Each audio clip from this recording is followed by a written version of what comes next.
அஸ்ஸலாமு அலைக்கும். இன்றைக்கி நம்ம முட்டை போட்டு காரக்குழம்பு செய்யலாம். எப்படி செய்யலான்னு பார்க்கலாம் வாங்க. ரொம்ப ஈஸியாக செஞ்சிடலாம். தேவையான பொருட்கள் 3 வெங்காயம், 4 தக்காளி, அரை முடி தேங்காய், சின்ன வெங்காயம், பச்சை மிளகா, ஒரு நெல்லிக்காய் சைஸில் புளி, 2 முட்டை. கேஸ் ஆன் பண்ணி குழம்பு செய்கிற கடாய் வைங்க. குழம்பு சட்டி சூடானோடனே 3 ஸ்பூன் எண்ணெய் ஊற்றுங்க. எண்ணெய் சூடானதும் 1 ஸ்பூன் கடுகுளுத்தம் பருப்பு போடுங்க. அரை ஸ்பூன் ஜீரகம் போடுங்க. 1/4 ஸ்பூன் வெந்தயம் போடுங்க. 4 மிளகு போடுங்க. எல்லாம் பொரிஞ்சவுடனே பச்சை மிளகாவும் கருவேப்பிலை போடுங்க.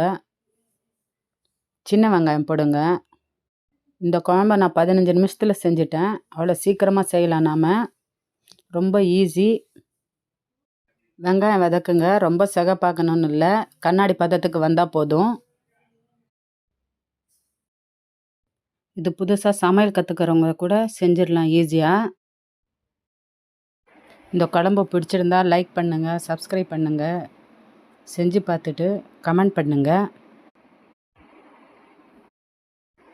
வெங்காயம் தக்காளி நான் அரைச்சி வச்சுருந்தேன் நைஸாக, அதுவும் போடுங்க.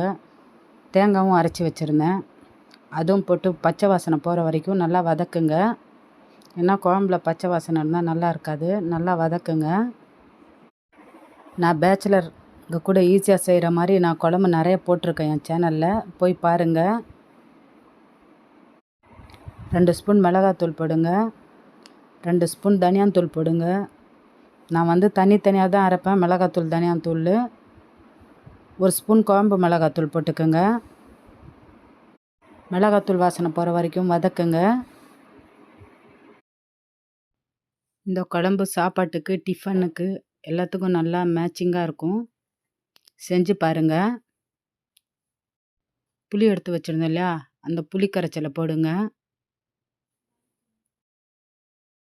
உங்களுக்கு எந்த மாதிரி குழம்பு வேணும், எந்த மாதிரி ஸ்வீட் வேணும்னு சொல்லுங்கள். நீங்கள் உங்களுக்கு எந்த மாதிரி டிஷ் வேணும்னு சொல்லுங்கள். இன்ஷால்லா நான் செஞ்சு போடுறேன்.